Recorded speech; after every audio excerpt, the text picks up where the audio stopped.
Hello, everybody. This is Christina Fasonic, broadcasting live from Wheeling, West Virginia, where today I got a sunburn. And I'm not upset about it because it means that I was in the sun, which is something that I've missed quite a bit lately. So tonight, we're on my co-host, Damian Dressick. Hello, Damian. Greetings, Christina. How are you tonight, other than sunburned? I'm sunburned, but I don't even care because now I'm warm all the time. So how's the weather up there in Prospect? I don't know. I mostly sit in the house all day. Oh. So it looks okay. Anyway, so we have a special writer tonight, Wendy McVicker, and I'll let you introduce her. I would be happy to. So we have Wendy McVicker, who is currently the Poet Laureate of Athens, Ohio. This is the second Poet Laureate we've had in the last couple of days. She's been writing and stirring up poetry wherever she can for lots of years. Her chapbook, The Dancer's Notes, was published by Finishing Line Press in 2016. Her most recent publications have been in the anthology The Boom Project, Voices of a Generation, and in Pine Mountain, Sand and Gravel. And I have a special tidbit. I learned by reading a blog that she was interviewed by. Her first poem was a celebration of horses in the third grade.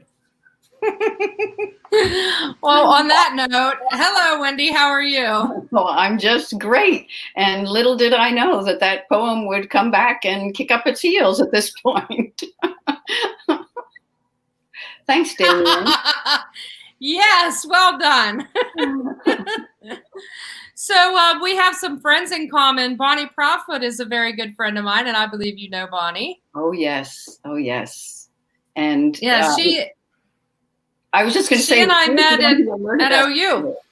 Yes, I gathered because I listened to her reading and watched her reading, I guess I should say, and heard you talk about that. And she waxed enthusiastic as well. So it's exciting. And here she is now. She's saying hi. Yes, she's saying hi to us now. So. All right. Well, Damian and I are going to take a little exit here and let you have the stage. All right. Thank you both so much. And thank you. That was a great introduction. You never know what's going to pop out of the ether. So thank you, Christina and Damian. This is a wonderful series and really heartening in these times, this strange season. So I'm happy to be here. I have 2 poems for you this evening, 2 spring poems, one from last spring and one this spring. And I think we will all agree that these 2 springs have been very, very different, although they've had some of the same elements, the rain, the sun. We're not sunburned in Athens County yet, but at least not today.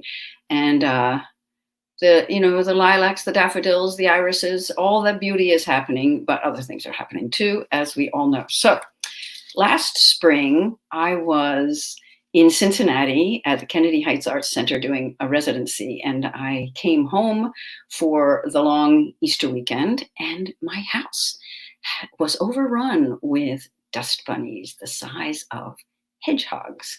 And, and of course, rather than sweeping them up, eventually I swept them up, but rather than sweeping them up right away, I wrote a poem about them. So that is this poem. It is called For Easter. For Easter, we decorated the house with, for Easter, we decorated the house with dust bunnies. Our ritual hunt involved scavenging upstairs and down for mislaid keys, eyeglasses, that scrap of paper with a crucial number on it. We sang hymns of praise for sunny weather, for release from creaky joints, for a phone call from a faraway friend. And lamentations, of course. We carried our usual burdens, and then we put them down and looked around. There was a party going on. redbuds flaunting purple beads, and dogwoods in frilly dresses of pink and white swaying on the lawn, dandelion crowns and violets for dolls' bonnets. We put on our finery, my jacket, a cast-off from one of our children, your cap honoring a local dairy, and went outside, left those dust bunnies to multiply under the bed and on the stairs. Rebirth was everywhere. We lifted our faces, our hands, our hearts to the honeyed sun. We almost skipped across the lush new grass. Birds in the branches and bees in the just opened lilac hummed. We rejoiced. So a year later, here we are in our houses inside, as Damien said, looking out. And this spring's poem is called One Empty Cup, and it honors this beautiful cup. One empty cup. Why is this blue cup so appealing to me? It's an ordinary cup, one of a mismatched batch a friend was giving away, having cleared her shelves as we all claim to be doing these days. I don't remember the others. I was drawn to this blue and hesitated, as I always do. Am I picking the right one? Does someone else want it more? But then I pounced and took it in my hands, and now it rests on my desk. It's blue, a satisfying deep blue purple, ridged and shadowed with turquoise, like the corrugated sea. Its matte texture is easy to hold on to, almost sandy in my hands. And inside, light, the bluish white of its mouth, tinged golden around the rim. I only drink coffee from this cup. Another is for tea. Coffee, robust, lightly flavored with cinnamon and cardamom. Coffee that reminds me of friends around a wooden table, leaning toward each other, steam and breath mingling over our cups, our hands, our plates scattered with sweet crumbs.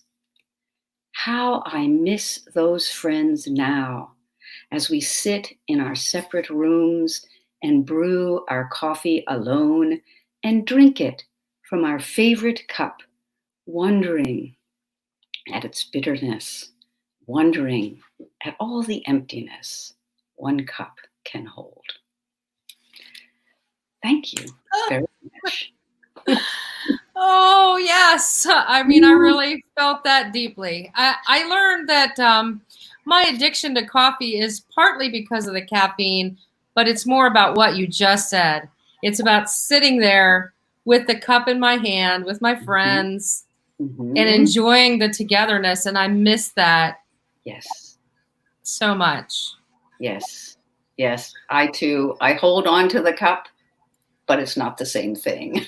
No, not at all. And you're right. I mean, the coffee's fine, but it's really everything that comes with it that makes it taste good. Yeah, that's what I think too.